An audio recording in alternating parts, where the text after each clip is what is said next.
तीन लेक्चर यानी पिछले लेक्चर में हम लोगों ने किया था कि प्रकाश क्या है, प्रकाश के परावर्तन के नियम, प्रकाश से संबंधित कुछ महत्वपूर्ण बिंदु। उसके बाद हम लोगों ने दर्पण पढ़ा था और दर्पण क्या है, दर्पण से संबंधित कुछ महत्वपूर्ण तथ्य को देखे थे। और हम लोगों ने यह देखा था कि गोलीय दर्पण के द्वारा प्रकाश का परावर्तन कैसे होता है, गोलीय दर्पण के द्वारा प्रकाश का परावर्तन कैसे होता है, इसी को हम लोग पढ़ रहे थे। उसी में हम लोगों ने पढ़ा था कि अवतल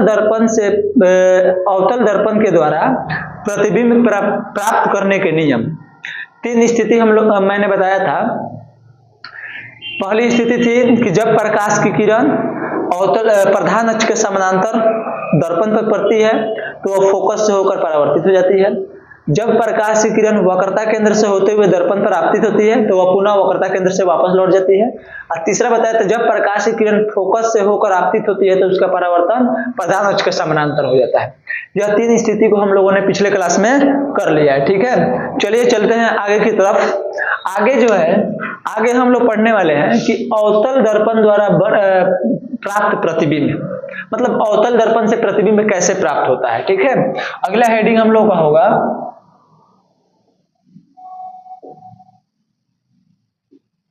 अवतल दर्पण द्वारा प्राप्त प्रतिबिंब एवं उसकी प्रकृति।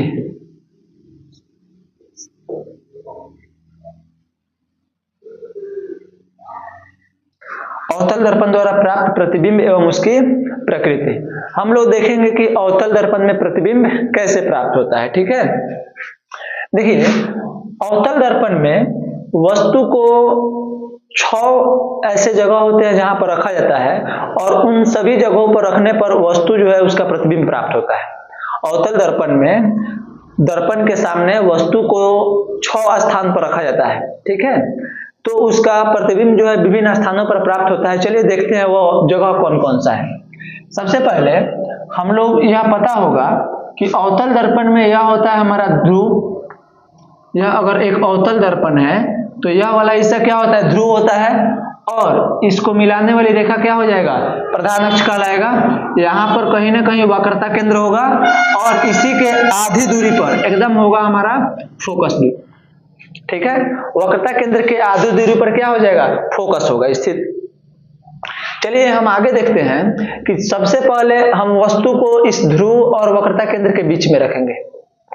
सबसे पहले वस्तु को हम ध्रुव और वक्रता केंद्र के बीच रखेंगे तो प्रतिबिंब हमें कहां प्राप्त होगा। ठीक है, यानी हम कह सकते हैं 1 नंबर में वस्तु को कहां रखेंगे, ध्रुव एंड फोकस के बीच।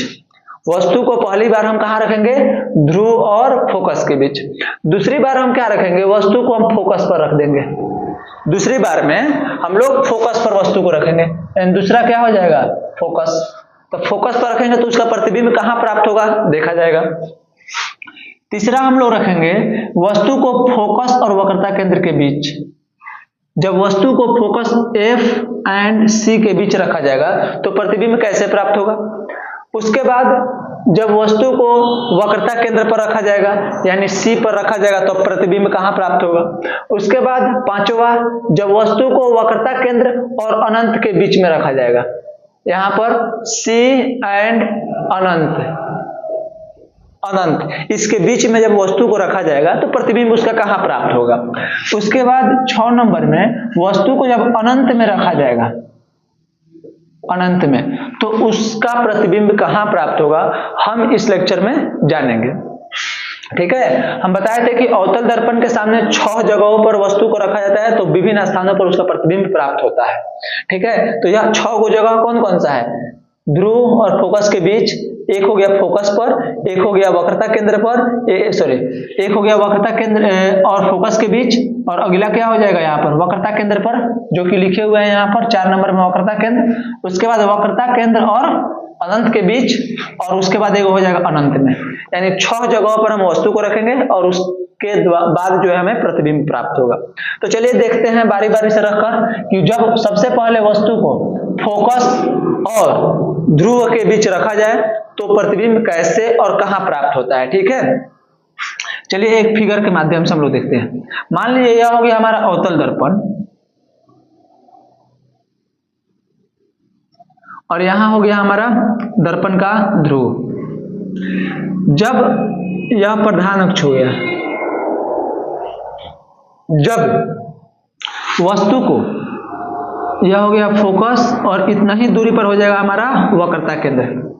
जब हम वस्तु को इस फोकस और ध्रुव के बीच रखेंगे, मान लीजिए ए और बी कोई वस्तु है और इस वस्तु को हम कहां रख रहे हैं, फोकस और ध्रुव के बीच। जब यहां पर हम वस्तु को रखेंगे तो इसका प्रतिबिंब कहां प्राप्त होगा, चलिए देखते हैं। मान लीजिए यह वस्तु से किरण निकल रही है। जब प्रकाश की किरण आती है तो कल हम लोगों ने पढ़ा था कि जब प्रधान अक्ष के समानांतर प्रकाश की किरण आती है तो उसका परावर्तन फोकस से होकर होता है। तो इसका परावर्तन हम कहां से करते रहे, फोकस। ठीक है, जब प्रकाश की किरण प्रधान अक्ष के समानांतर आती है तो उसका परावर्तन कहां से होता है, फोकस से होता है। ठीक है, उसी प्रकार एक है वक्रता केंद्र, दूसरा बात यह भी बताए थे कि जब प्रकाश की किरणों का आपतन वक्रता केंद्र से होता है तो उसका परावर्तन वक्रता केंद्र से हो जाता है। जब यहां से प्रकाश की किरण आपतित होगी, यानी यह क्या हो गया हमारा वक्रता केंद्र, और इस वक्रता केंद्र से प्रकाश की किरणों का क्या हो रहा है, आपतन हो रहा है। तो उसका परावर्तन कैसे होगा, इसी वक्रता केंद्र पर होगा। हम लोगों ने कल पढ़ा था कि प्रकाश का परावर्तन अवतल दर्पण में कैसे होता है। ठीक है, तो अगर वक्रता केंद्र से प्रकाश की किरणों का आपतन हो रहा है तो उसका परावर्तन भी कहां हो जाएगा, इसी वक्रता केंद्र पर होगा। तो प्रतिबिंब बनेगा कहां, तो प्रतिबिंब याद करिए हम लोगों ने पढ़ा था कि जब प्रकाश की किरण परावर्तन या अपवर्तन के बाद जिस बिंदु पर कटती है या कटती हुई प्रतीत होती है वहीं पर उस वस्तु का प्रतिबिंब बनता है। तो सबसे पहले यहाँ पर प्रकाश की किरणों का तो आपतन हो गया और परावर्तन भी हो गया, लेकिन आपस में कहीं कट नहीं रही है। जैसे जैसे हम दूर जा रहे हैं तैसे जैसे फैलती जा रही है, तो ये तो कहीं पर नहीं कट रही है। ठीक है, तो यह क्या होगा, इसको हम काल्पनिक रूप से क्या करेंगे, पीछे की ओर बढ़ाएंगे। ठीक है, जैसे मान लीजिए ये हो गया। अब मान लीजिए कि यह काल्पनिक रूप से इसको हम आगे की ओर बढ़ा रहे हैं। ठीक है, और यह जो है काल्पनिक रूप से और भी पीछे बढ़ रहा है,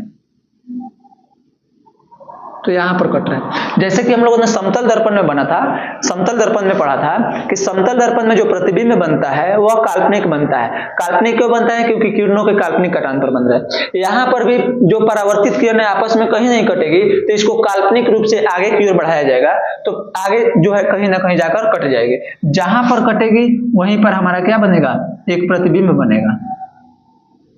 ठीक है, और इस प्रतिबिंब का नाम होगा ए डैश बी डैश। जैसे मान लीजिए कि वस्तु है हमारा ए और बी, तो इसका प्रतिबिंब क्या बना दिए, ए डैश डी डैश। देखिए यह प्रधान अक्ष के ऊपर जब वस्तु को रखा गया है तो प्रधान अक्ष के ऊपर ही क्या है, वस्तु बनी हुई है।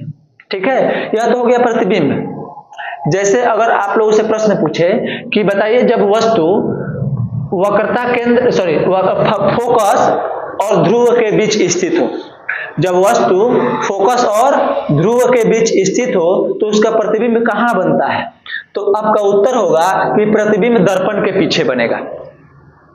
देखिए ना, प्रतिबिंब सामने थोड़े बन रहा है, दर्पण के दूसरी तरफ बन रहा है। तो हम कह सकते हैं कि जब वस्तु दर्पण के फोकस और ध्रुव के बीच स्थित हो तो उसका प्रतिबिंब दर्पण के दूसरी तरफ या दर्पण के पीछे बनता है। और जब पीछे बन गया तो हम लोग पढ़ लिए सबसे पहला कि जब वस्तु यहां पर हो तो प्रतिबिंब कहां बनेगा। ठीक है, चलिए यहां पर हम इस बात को लिख दे रहे हैं। जब वस्तु, आप लोग लिख लीजिए, अब चाहिए तो लिख लीजिए, बोल रहे हैं कि जब वस्तु ध्रुव और फोकस के बीच स्थित हो तब उसका प्रतिबिंब दर्पण के दूसरी तरफ बनता है, चाहे दर्पण के पीछे बनता है। ठीक है, तो यहां पर लिख दे हम, प्रतिबिंब कहां बनता है, दर्पण के पीछे बनता है। दर्पण के पीछे, दर्पण का सामने वाला हिस्सा हो गया, दर्पण के पीछे प्रतिबिंब बन गया। अब हमसे बोल रहा है कि अवतल दर्पण द्वारा प्राप्त प्रतिबिंब एवं उसकी प्रकृति भी बतानी है कि यह कैसा है। प्रकृति का मतलब उसकी स्थिति कैसी है, छोटा है, बड़ा है, उल्टा है, काल्पनिक है, वास्तविक है, यह भी बताना है हम लोगों को। ठीक है, तो सबसे पहले आप लोग यह बात जानिए, जब कभी भी प्रतिबिंब अगर सीधा होगा, जब कभी भी प्रतिबिंब वास्तविक होगा, वास्तविक यानी किरणों के जब वास्तविक कटान पर बनेगा तो प्रतिबिंब हमेशा उल्टा होता है। ठीक है, और जब कभी भी प्रतिबिंब काल्पनिक होगा, जब प्रतिबिंब काल्पनिक होता है तो काल्पनिक प्रतिबिंब हमेशा क्या होता है, सीधा होता है। ठीक है, देखिए जैसे यहां पर देखिए प्रतिबिंब जो है वास्तव में नहीं बना है, काल्पनिक रूप से इसको आगे मिलाया गया है, तो क्या है, प्रतिबिंब बना हुआ है, काल्पनिक कटान पर बना है। इस प्रकार अवतल दर्पण में जब ध्रुव और फोकस के बीच वस्तु रखा जाता है तो प्रतिबिंब काल्पनिक बनती है, और काल्पनिक प्रतिबिंब क्या होता है, सीधा होता है। ठीक है, तो हम इस प्रकार जो प्रतिबिंब बना, इस प्रतिबिंब की प्रकृति अगर लिखना हो तो हम क्या लिखेंगे, प्रकृति। इस प्रतिबिंब की प्रकृति कैसी होगी, तो सबसे पहला पॉइंट हम लोग लिखेंगे कि यह प्रतिबिंब जो होगा वास्तविक होगा, यह प्रतिबिंब जो होगा यह काल्पनिक होगा। सबसे पहले जो ध्रुव और फोकस के बीच वस्तु रखी गई है, इसका जो प्रतिबिंब बनेगा वह प्रतिबिंब कैसा होगा, काल्पनिक होगा। जब प्रतिबिंब काल्पनिक होगा तो इसके बाद क्या हो जाएगा, काल्पनिक प्रतिबिंब क्या होता है, याद रखिए लोग, हमेशा काल्पनिक प्रतिबिंब सीधा होता है, चाहे कोई भी दर्पण हो। समतल दर्पण में भी हम लोगों ने पढ़ा था कि प्रतिबिंब सीधा बनता है लेकिन काल्पनिक होता है। तो जब प्रतिबिंब क्या हो, दर्पण के दूसरे तरफ यानी दर्पण के पीछे बनता है तो क्या हो जाएगा, वह काल्पनिक हो गया, और काल्पनिक प्रतिबिंब क्या होता है, सीधा होता है। तो प्रकृति में क्या हो जाएगा, सीधा। यानी जो प्रतिबिंब हमें प्राप्त हुआ वह काल्पनिक है, सीधा है, और यह देखना है कि यह प्रतिबिंब प्राप्त हुआ है जो वस्तु से छोटा है कि बड़ा है। तो प्रतिबिंब देखिए, वस्तु इतना छोटा है, प्रतिबिंब इतना बड़ा प्राप्त हो रहा है, यानी हम कह सकते हैं लोग प्रतिबिंब क्या हो जाएगा, वस्तु से बड़ा। ठीक है, समझ में आया। पहला है, इसलिए थोड़ा धीरे धीरे बता रहे हैं। जब वस्तु ध्रुव और फोकस के बीच स्थित हो तो इस स्थिति में प्रतिबिंब दर्पण के पीछे बनता है, जो काल्पनिक होता है, सीधा होता है और वस्तु से बड़ा होता है। ठीक है, इसको उतार लीजिएगा। चलिए अगला बार हम पढ़ेंगे कि जब ध्रुव और फोकस हो गया, अब उसको वस्तु क्या करेंगे, थोड़ा सा पीछे ले जाएंगे, यानी वस्तु को अब कहां रखेंगे, फोकस पर। जब वस्तु फोकस पर स्थित हो तब देखेंगे क्या होता है। ठीक है, देखिए जैसे मान लीजिए यहां पर है हमारा अवतल दर्पण, ये तो हो गया हमारा पहला।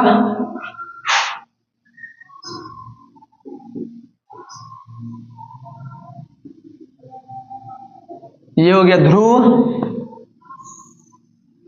और ये हो गया हमारा प्रधान अक्ष। दूसरा स्थिति क्या पढ़ना है हम लोगों को, दूसरा स्थिति क्या पढ़ना है, वस्तु को फोकस पर हो। जब वस्तु कहां पर हो, फोकस पर। फोकस मतलब होता है फोकस को हिंदी में फोकस को जो एफ से सूचित किया जाता है। ठीक है, ये सब बात हम कल बताए थे पिछले क्लास में, आप लोग देख सकते हैं, डिस्क्रिप्शन में लिंक है। ठीक है, तो फोकस जो है, फोकस को एफ से सूचित किया जाता है। सबसे पहले यहां पर होगा दर्पण के सामने फोकस, और इतना ही दूरी पर जो क्या होगा हमारा वक्रता केंद्र होगा। फोकस और वक्रता केंद्र हो गया। वस्तु को हमको रखना है फोकस पर, तो जब हम वस्तु को रख दिए फोकस पर, जब वस्तु फोकस पर स्थित हो तो देखिए उसका प्रतिबिंब कैसे बनता है, कहां बनता है। सबसे पहले फोकस पर स्थित है तो प्रधान अक्ष के समानांतर क्या होगा, प्रकाश की किरण जाएगी। आप लोगों को पता है कि जब प्रकाश की किरण इस प्रधान अक्ष के समानांतर होती है तो उसका परावर्तन कहां से होता है, फोकस से होता है। यानी यहां से क्या हो जाएगा, इसका परावर्तन हो जाएगा। ठीक है, उसके बाद दूसरा बार जब वस्तु फोकस पर है तो एक हम कहां से आपतित कराएं, प्रधान अक्ष के समानांतर किरण आपतित करिए। दूसरा बात, इसका किरण जो है वक्रता केंद्र से आपतित होगा। जैसे यहाँ पर वक्रता केंद्र से किरण आपतित हुआ है तो उसका परावर्तन हुआ था, लेकिन पीछे प्रतिबिंब बना है। यहाँ भी क्या होगा, वस्तु को प्रधान अक्ष वक्रता केंद्र से दर्पण पर आपतित कराएंगे। आप लोगों को पता है जब प्रकाश की किरणों का आपतन, चाहे जब प्रकाश की किरण वक्रता केंद्र से आपतित होती है तो उसका परावर्तन कहाँ होता है, फोकस से, उसका परावर्तन कहाँ होता है, वक्रता केंद्र से ही हो जाता है। ठीक है, जब प्रकाश की किरणों का आपतन वक्रता केंद्र से होता है तो उसका परावर्तन भी क्या होता है, फोकस से हो जाता है। अब यहाँ पर जो आपतित किरण और परावर्तित किरण है, दोनों किरण एक दूसरे के समानांतर है। यहाँ पर भी समानांतर है और यह नीचे भी क्या है, समानांतर है। यानी यह किरण जो है आपस में कहीं नहीं कटेगी। जब कहीं नहीं कटेगी तो ऐसा माना जाता है कि यह जो फोकस पर जब वस्तु स्थित है तो उसका प्रतिबिंब कहाँ बना हुआ है, अनंत में बना हुआ है। अनंत में, यह कौन सा स्थिति है, अनंत। अनंत यानी जब वस्तु फोकस पर स्थित हो तो इसका प्रतिबिंब दर्पण के सामने कहां बनता है, अनंत में बनता है। ठीक है, जब वस्तु फोकस और ध्रुव के बीच स्थित हो तो प्रतिबिंब दर्पण के पीछे बनता है, जो सीधा होता है वो काल्पनिक होता है। लेकिन जब वस्तु फोकस पर स्थित हो तो उसका प्रतिबिंब दर्पण के सामने बनता है, जो कहां बनता है, अनंत में बनता है। ठीक है, तो इसकी प्रकृति आप लोग देखें, यहां पर लिख ले कि प्रतिबिंब कहां प्राप्त होगा, अनंत पर। अनंत में, कब अनंत में प्राप्त होगा, लिख लीजिएगा, जब वस्तु फोकस पर स्थित हो तो प्रतिबिंब अनंत में प्राप्त होता है। जब अनंत में प्राप्त होगा तो इसकी प्रकृति बताना है। तो प्रकृति कैसी होगी, प्रकृति, इसकी प्रकृति कैसी होगी, तो प्रकृति जो होगा, इसकी प्रकृति जो होगी, सबसे पहले यह किरणों के देखिए, यह जो है दर्पण के सामने बना है। दर्पण के सामने जो प्रतिबिंब बनता है वह वास्तविक होता है। ठीक है, क्योंकि यह वास्तव रूप में क्या हो रहा है, किरणों का परावर्तन हो रहा है। और जब वास्तविक रूप से किरणों का परावर्तन होता है तो कहीं ना कहीं जाके यह किरणें क्या होती है, आपस में कट जाएगी, पीछे की ओर जाके कहीं ना कहीं आपस में कट जाएगी। तो इस प्रकार जो प्रतिबिंब बनेगा, उस प्रकार के प्रतिबिंब की प्रकृति कैसी होगी, वास्तविक होगी। वास्तविक होगी। और वास्तविक प्रतिबिंब हमेशा क्या होता है, आप लोगों को बताया, वास्तविक प्रतिबिंब क्या होता है, उल्टा होता है। वास्तविक प्रतिबिंब दूसरा में क्या हो जाएगा, उल्टा। अगर फोकस पर स्थित वस्तु के प्रतिबिंब की प्रकृति जानना हो तो क्या हो जाएगा, वास्तविक होगा, उल्टा होगा, तथा कहां बनेगा, अनंत में बनेगा। और एक बात और, यह प्रतिबिंब जो बनेगा वस्तु से छोटा होगा कि बड़ा होगा, तो यह जो प्रतिबिंब बनेगा वस्तु से बहुत बड़ा होगा, क्योंकि हमारा यह हो गया प्रधान अक्ष, वस्तु तो है इतना बड़ा, इसका प्रतिबिंब देखिए यहां पर कहीं ना कहीं आगे जाके कटेगा, बहुत बड़ा बनेगा। ठीक है, तो ऐसा माना जाता है कि प्रतिबिंब क्या होगा, वस्तु से बहुत बड़ा। ठीक है, जब वस्तु ध्रुव और फोकस के बीच स्थित हो तो प्रतिबिंब दर्पण के पीछे बड़ा, काल्पनिक, सीधा। जब फोकस पर स्थित हो तो दर्पण के सामने अनंत में बनता है, जो कि उल्टा होता है, वास्तविक होता है और वस्तु से बहुत बड़ा होता है। ठीक है, चलिए हम लोग तीसरा केस देखते हैं। तीसरा में क्या है, जब वस्तु फोकस और वक्रता केंद्र के बीच स्थित हो। चलिए यहां पर देख रहे हैं, ये तीसरा स्थिति है।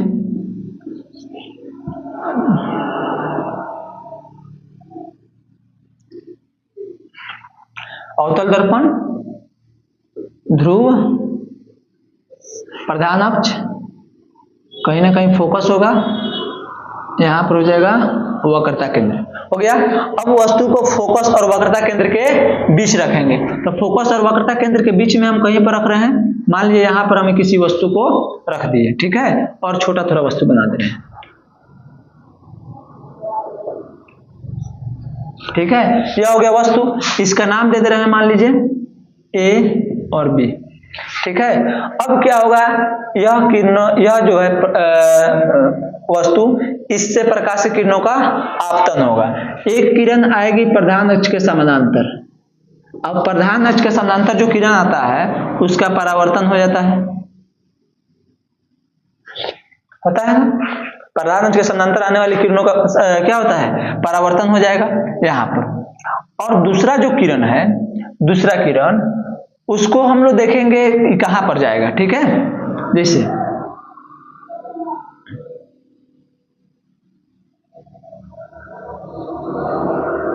दर्पण को थोड़ा और बड़ा किया जाए,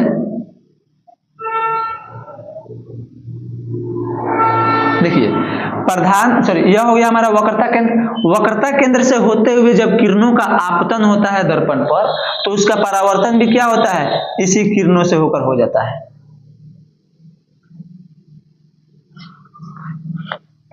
और देखिए यह कहीं ना कहीं आकर क्या होती है, कट जाती है, यह कटती हुई दिखाई पड़ती है, और यह जो है वस्तु से इतना बड़ा बनता है, ठीक है।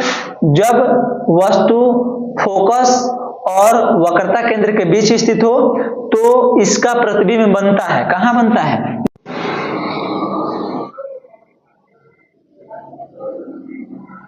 बनेगा प्रतिबिंब कैसा कहां बनेगा, वक्रता केंद्र और अनंत के बीच,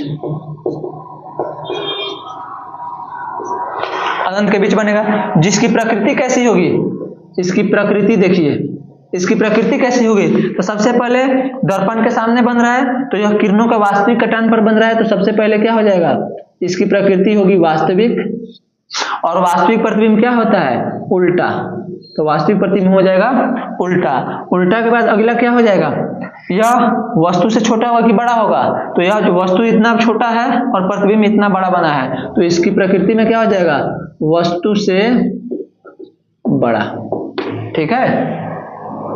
तीन को स्थिति समझ में आया, ठीक है। अब तीन स्थिति और समझ रहे हैं, तीन को स्थिति समझ लिए, तीन स्थिति को हम लोग और समझेंगे, ठीक है। चलिए सबसे पहले हम लोगों ने पढ़ा जब वस्तु ध्रुव और फोकस के बीच स्थित हो, जब वस्तु फोकस पर स्थित हो, जब वस्तु फोकस और वक्रता केंद्र के बीच स्थित हो। अब हम लोग पढ़ेंगे कि जब वस्तु वक्रता केंद्र पर हो, जब वस्तु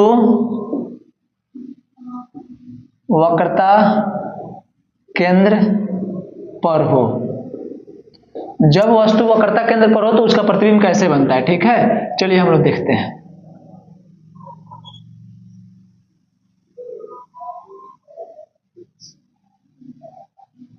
यह हो जाएगा ध्रुव,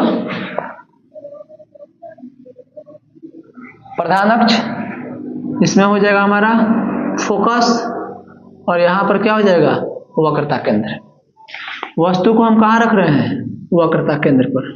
देखिए जब वस्तु वक्रता केंद्र पर स्थित हो तो इसका प्रतिबिंब कैसे बनता है, कहां बनता है। सबसे पहले एक किरण जो प्रधान अक्ष के समानांतर जा रही है, और इसका परावर्तन कहां से हो जाएगा, फोकस से होकर हो जाएगा, ठीक है। दूसरी किरण क्या होगी कि यह किरण जो है फोकस से होकर क्या होगी, किरणों आपतित होगी। जब फोकस से होकर प्रकाश की किरणों का आपतन होता है, जब फोकस से होकर प्रकाश की किरणों का आपतन होता है, तो यह परावर्तन के बाद कहां चली जाती है, प्रधान अक्ष के समानांतर चली जाती है। तो यह परावर्तन के बाद कहां चली जाती है, प्रधान अक्ष के समानांतर चली जाती है, ठीक है। जैसे यह वाला फिगर थोड़ा गड़बड़ हो रहा है, यहां पर हो गया, ठीक है।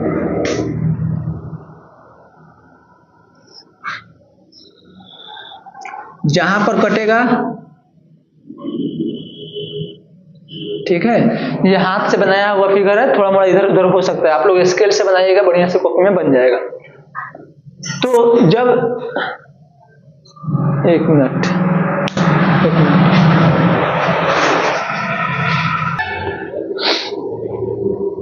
हो गया। चलिए जब वस्तु वक्रता केंद्र पर स्थित हो तो इसका प्रतिबिंब वक्रता केंद्र पर ही बनता है, ठीक है। यह हाथ से बनाया हुआ फिगर है, थोड़ा सा इधर उधर हो सकता है लेकिन लगभग सेम है। जब वस्तु वक्रता केंद्र पर स्थित हो तो उसका प्रतिबिंब भी कहाँ बनता है, वक्रता केंद्र पर बनता है। ए है, यहाँ पर ए डैश वस्तु बन गया। और इसकी जो प्रकृति होगी, प्रकृति सबसे पहले क्या हो जाएगा, दर्पण के सामने बना है तो इसकी प्रकृति में क्या हो जाएगा, वास्तविक। वास्तविक क्यों, क्योंकि किरणों के वास्तविक कटान पर बन रहा है, वास्तव में ही कट रहा है, किरणों का वास्तविक कटान पर बना है, इसलिए प्रतिबिंब कैसी होगी, वास्तविक होगी। चलिए, वास्तविक के बाद आप लोगों को पता है जो वास्तविक प्रतिबिंब होता है उल्टा होता है, तो प्रतिबिंब कैसा होगा, उल्टा होगा। और जो इसका साइज होगा, साइज वस्तु के बराबर होगा। आकार कैसा होगा, वस्तु के बराबर। ठीक है, यह हो गया चौथा केस। अब हम वस्तु को कहां रखेंगे, वक्रता केंद्र और अनंत के बीच में रखेंगे। ठीक है, चलिए यहां पर देखा जाए।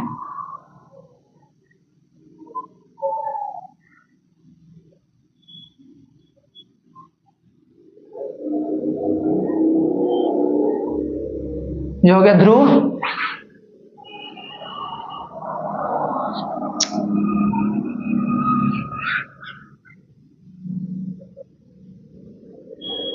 अबे यार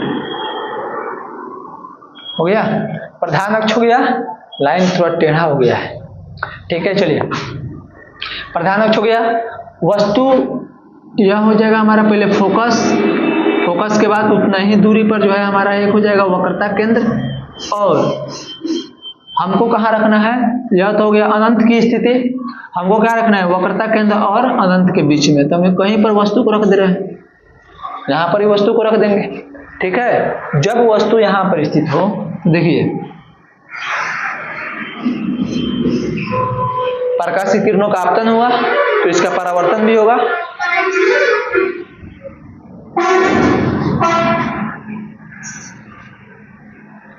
प्रधान अक्ष के समानांतर प्रकाश की किरण आती है तो फोकस से होकर इसका परावर्तन होता है। दूसरी,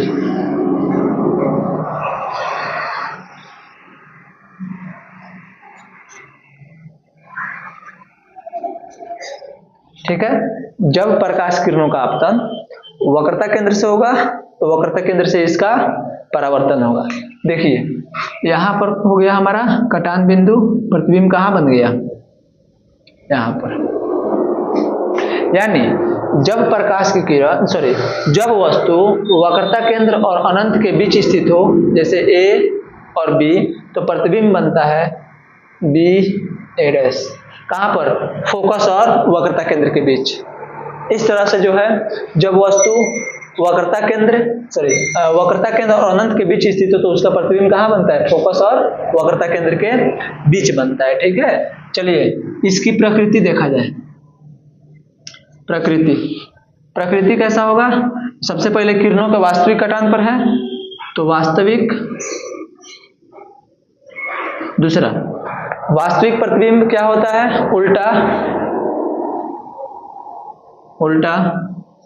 वस्तु से, देखिए वस्तु से जो यह प्रतिबिंब बना है वस्तु से छोटा बना है। ठीक है, तो इस प्रकार जो प्रतिबिंब बना है क्या है, ये वस्तु से छोटा। ठीक है, वस्तु से छोटा। चलिए अगला,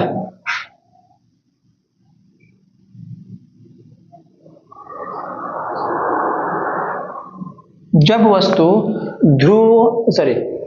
वस्तु जो है अनंत में स्थित हो, लास्ट हम लोग का क्या है, वस्तु जब अनंत में स्थित हो, ये हो गया प्रधान अक्ष। वस्तु जब अनंत में स्थित हो, जब अनंत से में वस्तु स्थित होती है तो अनंत से प्रकाश की किरण जब आती है तो वह प्रधान अक्ष के समानांतर आएगी। देखिए अनंत से किसी वस्तु से आ रही प्रकाश की किरण अनंत से आ रहा है तो परावर्तन के बाद कहां से होकर गुजरता है, फोकस से होकर गुजरता है, होता है ना। इतने ही दूरी पर यह हो जाएगा वक्रता केंद्र। दूसरी कोई किरण आ रही है, यह भी प्रधान अक्ष के समानांतर हुआ, लेकिन उसका परावर्तन कहां से हो जाएगा, फोकस से होगा। तो अनंत में कोई भी स्थित हो बिंदु, अनंत में कोई भी बिंदु स्थित हो, चाहे कोई भी बिंब स्थित हो, बिंब को ही हम लोग वस्तु बोला जाता है। जब अनंत में कोई भी वस्तु स्थित होता है तो जब प्रकाश की किरण आती है तो वह परावर्तन के बाद फोकस से होकर गुजरती है, तो उसका कटान बिंदु जो होता है फोकस होता है। इसलिए प्रतिबिंब कहाँ बनता है? फोकस पर बनता है। यानी हम कह सकते हैं छठा स्थिति में वस्तु अनंत पर हो तो प्रतिबिंब, प्रतिबिंब कहाँ बनेगा? प्रतिबिंब जो होगा फोकस पर बनेगा।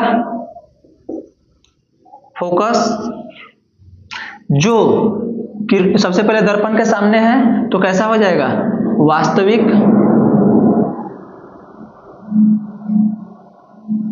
अब वास्तविक प्रतिबिंब कैसा होता है? उल्टा। और उल्टा जो होगा, यह जो होगा वस्तु से बहुत छोटा होगा। अनंत में कोई स्थित है वस्तु तो उसका प्रतिबिंब जो फोकस पर बनता है एकदम बिंदु की तरह बनता है, बहुत छोटा होता है, बहुत छोटा। तो इसका प्रतिबिंब कैसा होगा? वस्तु से बहुत छोटा। इस प्रकार अवतल दर्पण में 6 स्थानों पर वस्तु रखने पर हमें प्रतिबिंब प्राप्त होता है, और 6 जगह पर अलग अलग स्थिति पर वस्तु को रखने पर अलग अलग स्थिति पर हमें जो है प्रतिबिंब बनता हुआ प्रतीत होता है, और उनकी प्रकृति भी अलग होती है।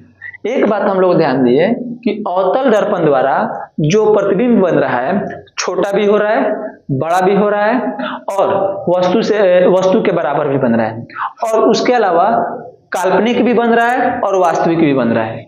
इस प्रकार हम कह सकते हैं कि अवतल दर्पण जो होता है उसके द्वारा बनाया गया प्रतिबिंब वास्तविक तथा काल्पनिक दोनों होता है। ठीक है, छोटा तथा बड़ा और बराबर तीनों होता है। समझ में आया? ऑब्जेक्टिव में अगर मान लीजिए हमारे पास एक प्रश्न है कि एक प्रश्न है जो आप लोग बताइएगा कि अवतल दर्पण द्वारा